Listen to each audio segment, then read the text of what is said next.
Joel Embiid is hurt again with a brand new injury. He's going to miss his third straight game again.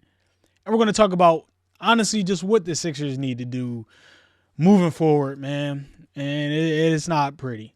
But without further ado, here's the intro.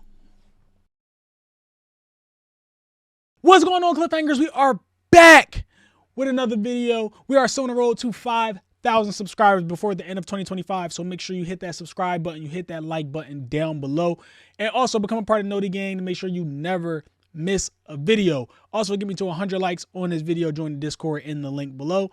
Let's get into it. All right, so like I said, Joel Embiid is out again for the third straight game, this time versus the Pelicans. He has a brand new injury, which is a left foot sprain, which he probably injured on that fall in the Boston game on Christmas Day, but he still played after that. So I don't exactly know when this happened, but it's still like he's hurt again, bro. And I would be okay if this was still like a knee load management thing. I would just be like, all right, like whatever. It's just what we as fans have to prepare for going throughout this season, and I guess throughout the rest of Joel's career. And I can get if this was like a knee load management thing. I would just be like, all right, like whatever. This is just probably what we're going to have to deal with throughout this season and the rest of Joel's career. But this one is another brand new injury where he's going to have to miss multiple games. And I think this is like the third different injury this season alone. First it was the knee. I think it was the knee twice.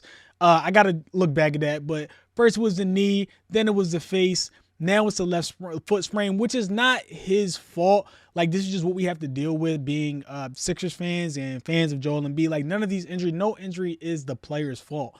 But at what point does it just get to enough is enough for the fan base and for the organization? Like in the offseason, we were sold this plan of him and Paul George will be load managing. There will be no back-to-backs.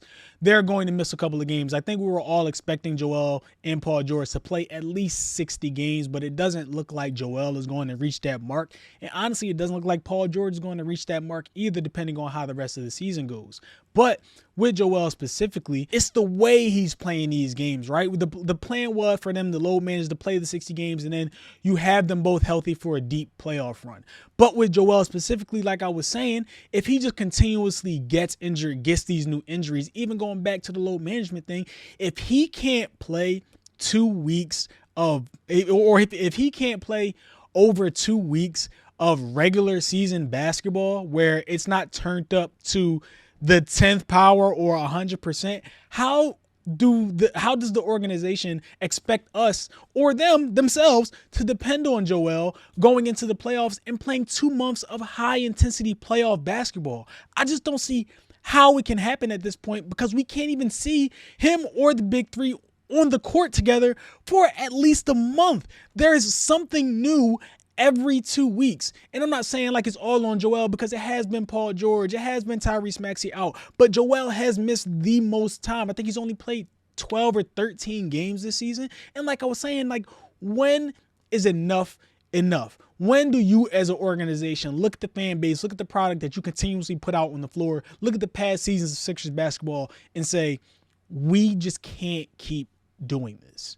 Like, I understand it's not Joel's fault, but at some point as an organization, as a smart organization, you understand that you have a 7'2" center that is injury prone, that has a lot of lower body injuries. You have to look at it and say, all right, how can we adjust and move toward the future, move out of this era of Sixers basketball? How do we continue to maximize this franchise's success and moving forward? And like, do we reach the point where we look into trading Joel Embiid during the offseason? And that's mainly what I'm here to say. I think, honestly, it's just too many injuries piling up on Joel for you to be able to depend on him for a long, deep playoff run. You're expecting a player that was at an MVP level actually last season and 2 seasons ago to be the same person with these injuries later in the playoffs, where everybody else or every other team is playing at a completely different level. Is Joel ever going to be able to ramp up and get into a rhythm to get to the level that he's going to be able to compete with these guys in the playoffs and these teams who are going to throw everything at him? Will his body hold up? I don't see how it will, honestly, at this point, because like I said, he can't play 2 weeks of regular season basketball. So how are we going to, as fans, look at him and say, all right, like, we trust him to go out there and play 2 months of playoff basketball? Same thing with Paul George too.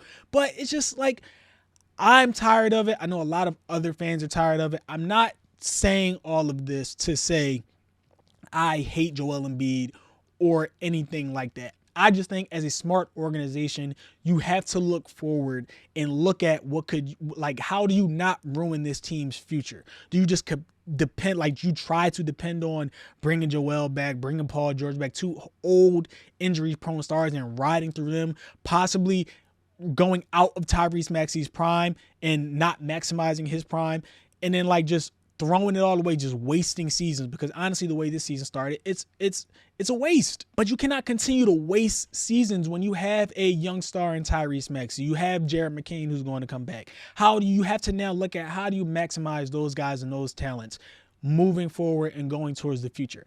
I said it after they lost the Boston series that they should have blown it up. They should have looked for they should have looked into a rebuild, but whatever. We're here now. Now there is going to be hard with the second apron and the way the cap works now and the way the CBA is to get off of a contract like Joel Embiid's and Paul George. And don't even get me started on them extending Joel, which makes this even harder and more annoying, because they knew that he would have the knee injuries, and you already know he was injury prone to have other injuries as well. They signed him to a contract extension, and then you also have Paul George for the 4-year, $212 million.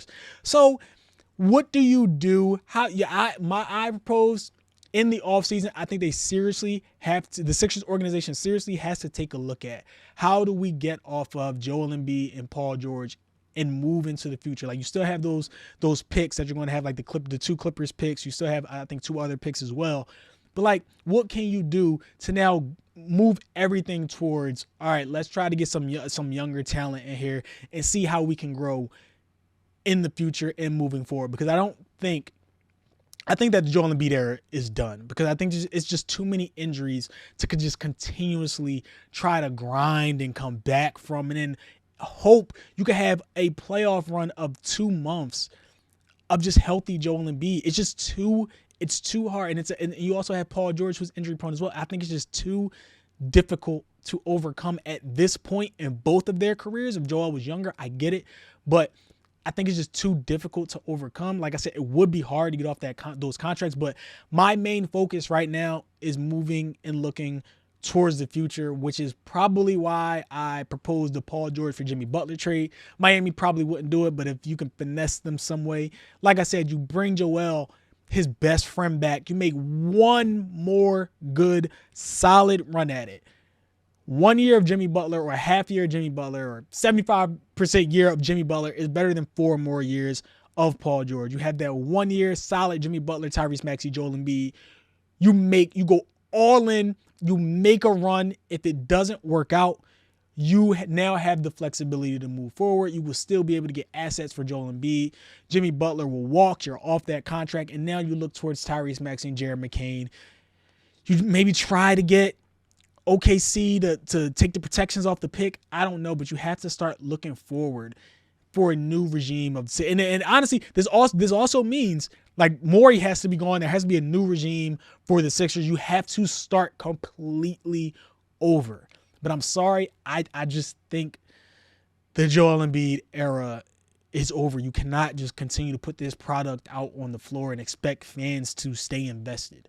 I'm sorry. But let me know what y'all think in the comments below. Should the Sixers look towards the future? Do you think that they should just continuously drive and run Joel Embiid, Tyrese Maxey, Paul George out there in hopes, like a 20% chance of possibly making the Eastern Conference Finals? Let me know what y'all think in the comments section below.